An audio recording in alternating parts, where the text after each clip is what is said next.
This is Brockstone's farm, it's up in the Kentmere Valley.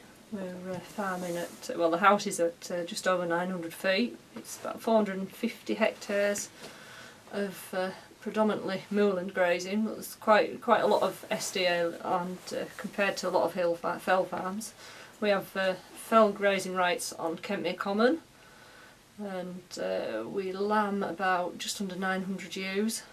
It's a hefted ewe system, so we're having to keep replacements every year. So about a third of all the ewes are kept each year for replacements to keep them going back to the fells. But in the store market, which is traditionally our market, we've seen the prices deplenishing on that side. So we've started finishing them, taking them right through to slaughter, and yeah, we get quite a good return for them really. It's whether it actually pays for it in time and everything is a different matter, but it's kind of a responsible thing to do. Is when we can do it, we can take them through, and And then the problems that you've kind of had with weather over the past couple of years, how have they affected the business in terms of profitability this year? Well, we're always used to rain up here. It's last year was a very wet summer, some pretty moderate silage, to put it mildly, but it was, last winter took its toll really. It was quite a hard winter, and had to buy in a lot of feed, hay and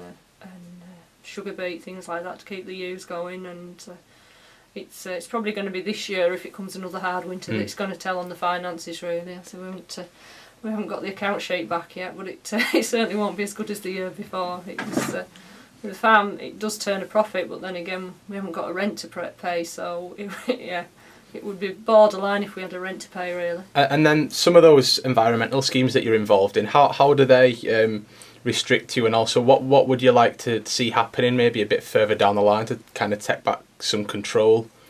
Yeah, well, a lot of the schemes in the Lake District, there isn't it's basically just take sheep off, and that's the only answer to it. You maybe graze a few cattle here in response to it, and it's quite draconian because it's all set to dates when the sheep have to be off the common and when they're allowed on and things like that. Everything's set to a date. We have a stocking calendar, and there's certain dates when they have to be off and they have to be reduced and things like that. And it would be nice that I think there is a balance between environmental farming and farming to bring food out, and natural England I don't think have it at the moment, and I think there's only really discussion with farmers, making something that fits the farm, that's going to get the balance right and keep these farms going really.